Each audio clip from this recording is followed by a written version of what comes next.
ኢትዮ ኤፍኤም 107.8 የኢትዮጵያውያን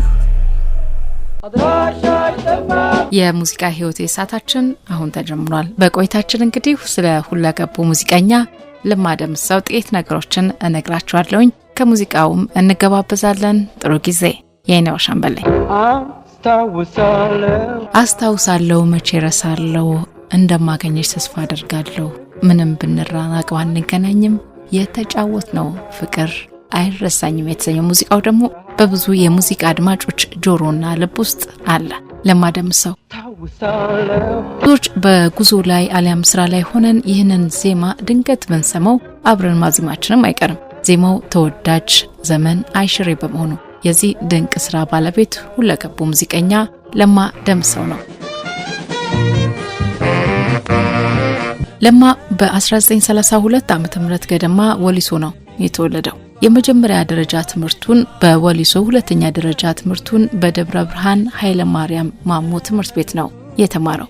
ለማ የሁለተኛ ደረጃ ትምህርቱን ስለማጠናቀቁ እርግጥ አይደለም። የዚህ ምክንያት ደግሞ ለማ የምድር ጦር የሙዚቃ ባንድን ሲቀላቀል ገና የ15 ወይም ደግሞ የ16 ዓመት ወጣት መሆኑ ነው። በምድር ጦር የሙዚቃ ቡድን ለለማ የሙዚቃ እድገት መሰረት የጣለለት ባለውለታው ነው። መጀመሪያ በውጪው የሙዚቃ አሰልጣኝ በሙሴ አጉሽ ቀጥሎም በሀገሩ ሰው ታደሰ ተክሌ ስር የሙዚቃን ሀሁ የተማረው ለማ የተዋጣለት ሙዚቀኛ ለመሆን በቅቷል።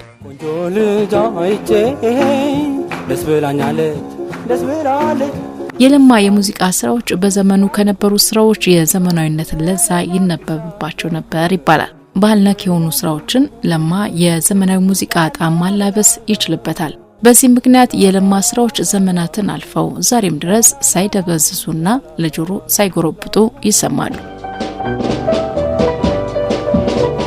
ለማ ራሱ ከተጫወታቸው ሙዚቃዎች ውጪ ለብዙ ድምጻውያን ስራዎቹን አበርክቷል። ለመሐሙድ አህመድ፣ እሳቱ ተሰማ፣ ተፈራ ካሳ፣ አለማየሁ ሸቴ፣ አሰገድሽ ካሳና ታምራት ሞላ ለመሳሰሉት ድምጻውያን ዘፈኖችን ጽፏል። ሙዚቃዎችንም አቀናብሯል። በሶቪየት ህብረት የመማር እድልን ያገኘው ለማ ደምሰው ለ6 ዓመታት ያክል የኮንዳክተር ስልጠና የወሰደ ሲሆን የዘመናዊ ሙዚቃንም በደንብ እንዲረዳ ረድቶታል። ይህ የሙዚቃ እውቀቱና የፈጠራ ችሎታው በወታደር ውስጥ ፈጣን የማዕረግ እድገትን እስከ ኮሎኔልነት እንዲሁም ተወዳጅነትን እንዲያገኝም ረድቶታል።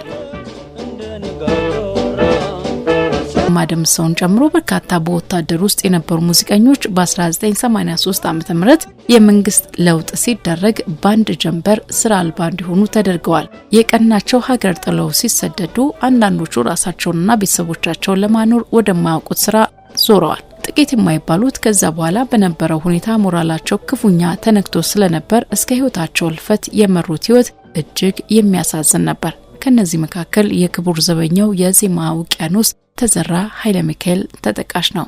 ሰው መሳይ ሾካኮች እንደምን አላችሁ።